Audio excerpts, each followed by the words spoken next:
Graça e paz em nome de Jesus Cristo. Estamos estudando a carta de Paulo aos Romanos. Estamos no capítulo 6.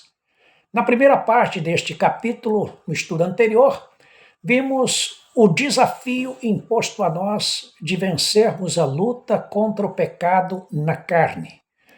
O entendimento de que isto é possível vem do fato de agora Cristo reinar em nosso coração.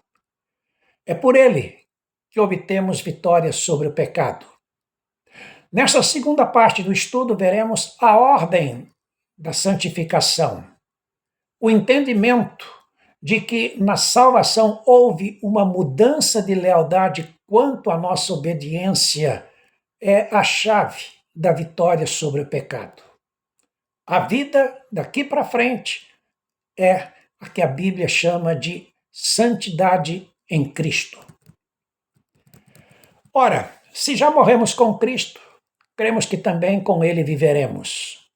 Sabedores de que, havendo Cristo ressuscitado dentre os mortos, já não morre. A morte já não tem domínio sobre ele, pois quanto a ter morrido, de uma vez para sempre morreu para o pecado. Mas quanto a viver, vive para Deus. Assim também vós considerai-vos mortos para o pecado, mas vivos para Deus em Cristo Jesus. Romanos 6, versos 8 a 11. É uma questão de fé. O cristão vive pela fé. Cremos que o nosso velho homem morreu em Cristo e cremos que pela ressurreição já vivemos em Cristo. A morte, que é o salário do pecado, já não tem domínio sobre nós, porque o pecado foi definitivamente destruído na cruz. Morremos para ele. Alguém diria, mas por que eu ainda sinto a força do pecado exercendo na minha carne? Resposta: porque ainda estamos nesta carcaça pecaminosa. O que fazer então para viver uma vida isenta de pecado? Ou longe do pecado? Considerai-vos mortos para o pecado e vivos para Deus em Cristo. É o conselho do apóstolo Paulo. Este considerar-se significa crer no que a Bíblia diz, crer no que Cristo fez. Se Cristo já pagou o preço, então temos de nos considerar mortos para o pecado. Esta é a vida de santidade, a vida separada por Deus para fazer a vontade de Deus, não mais para obedecer à vontade da nossa carne. Não é questão de sentir, mas de crer e de obedecer. A palavra de Deus diz que já estamos mortos para o pecado e vivos para Deus. É vida nova, irmão. Paulo afirmou: se alguém está em Cristo, nova criatura é. As coisas antigas já passaram. Eis que tudo se fez novo. 2 Coríntios 5,17. O próprio Paulo deu o exemplo do que ele fazia. Uma coisa faço, esquecendo-me das coisas que para trás ficam, avançando para as que diante de mim estão, prossigo para o alvo, para o prêmio da soberana vocação de Deus em Cristo. Filipenses 3, 13 e 14. Daí a exortação que ele fez.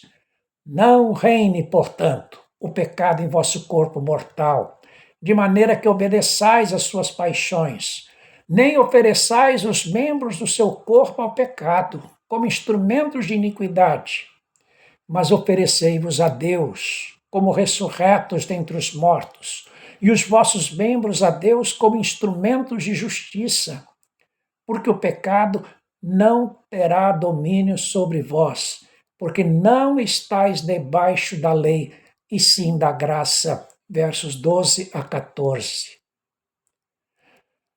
Observaram as palavras? Paulo não disse que não pecaríamos mais, mas não reine o pecado no vosso corpo, pois ele ainda é um corpo mortal. Não reine, de modo que obedeçais às suas paixões. A tentação virá, mas podemos resistir. Sujeitai-vos a Deus, resisti ao diabo, e ele fugirá de vós. É o que Tiago diz na sua carta, capítulo 4, verso 7. Não precisamos obedecer aos desejos da carne. Não precisamos oferecer os nossos membros como instrumentos de iniquidade. Precisamos, sim, nos oferecer a Deus e oferecer os membros do nosso corpo a Deus como ressurretos, como instrumentos de justiça. Isto é vida de santidade. E vida de santidade é vida de oração, é vida de consagração, de serviço no reino de Deus. Se estivermos empenhados nisso, o pecado não terá domínio sobre nós. Antes, a graça de Deus é que vai prevalecer. Então, o segredo é este: encher o coração da palavra, viver na dependência do Espírito, se ocupar com as coisas de Deus e não dar lugar ao diabo, nem na nossa mente, nem na nossa carne. Em terceiro lugar, Paulo fala da mudança de lealdade. Outra pergunta foi levantada para ele: e daí? Havemos de pecar porque não estamos debaixo da lei e sim da graça? Verso 15. Esta era a acusação que faziam, que Paulo estava ensinando liberdade para pecar, porque não estamos mais debaixo da condenação e sim da graça de Deus. Isto é um absurdo. A graça de Deus não contempla vida no pecado. Então a resposta de Paulo é categórica: de modo nenhum. Não sabeis que daquele a quem vos ofereceis como servos para obediência, desse mesmo a quem obedeceis, sois servos, seja do pecado para a morte ou da obediência para a vida? Verso 16. Na conversão houve uma mudança de lealdade. Deixamos de obedecer ao pecado e nos tornamos servos de Cristo. Na cruz, Jesus rompeu com as nossas algemas de escravidão. Agora pertencemos a Ele. Fomos comprados pelo seu sangue. Graças a Deus, porque outrora escravos do pecado, contudo viestes agora a obedecer de coração a forma da doutrina que fostes entregues, e uma vez libertados do pecado, fostes feitos servos da justiça. Versos 17 e 18. Este foi o ensino que os crentes romanos receberam lá no princípio, de acordo com o Evangelho de Deus. Não podiam dar lado às distorções que os falsos mestres estavam tentando infiltrar na igreja de Roma. Já tinham sido libertados do pecado e feitos servos da justiça, servos de Cristo. Agora precisavam continuar anunciando a salvação somente em Jesus. Paulo falava como homem: por causa da fraqueza da vossa carne. Assim como oferecestes os vossos membros para a escravidão, da maldade para a maldade, assim oferecei agora os vossos membros para servirem à justiça, para a santificação. Verso 19. Muitos irmãos em Roma foram convertidos dos cultos pagãos e idólatras. Outros tinham tido vidas imorais e perversas. Outros estavam presos a tradições milenares e a julgos opressores. Mas agora eles conheceram a Cristo e foram libertados de tudo isso. Não podiam se sujeitar ao pecado novamente. Sua lealdade tinha de ser a Cristo, tão somente. Porque quando éreis escravos do pecado, estáveis isentos em relação à justiça. Isto é, Deus não cobraria deles obras como as de um salvo, porque não eram salvos. Mas então pergunta: que resultado colhestes? O que ganharam com aquele tipo de vida?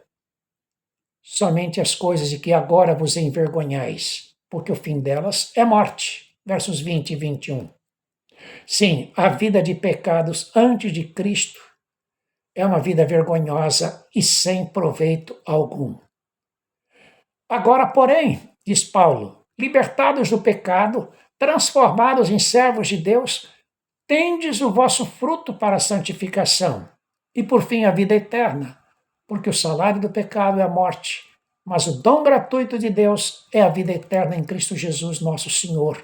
Versos 22 e 23. Esta é a nova vida do cristão. A inclinação do seu coração não é mais para servir a carne, mas servir a Cristo. Houve uma mudança de lealdade no seu ser. Para trás ficou a vida de servidão, de ilusão, de angústia, de trevas, de sofrimento no pecado. A vida do cristão agora é uma vida de gozo, de alegria, de paz, de comunhão, de serviço no reino de Deus. Uma vida cheia de Deus, cheia de Cristo, cheia do Espírito Santo, cheia do fruto do Espírito, cheia da palavra, cheia da glória de Deus. Esta é a vida que Deus concedeu aos que creem em Cristo para a salvação. Esta é a graça de Deus em Cristo. Vimos neste capítulo 6 o ensino sobre a graça de Deus. Dissemos que a graça de Deus implica para o cristão em vida de vitória sobre o pecado, em santificação e em mudança de lealdade. É importante compreendermos isto, tendo em vista o que veremos na sequência do estudo de Romanos, quando o apóstolo falará sobre a novidade de vida e a nova inclinação de propósitos. Fique conosco. Até o próximo estudo. Que Deus te abençoe.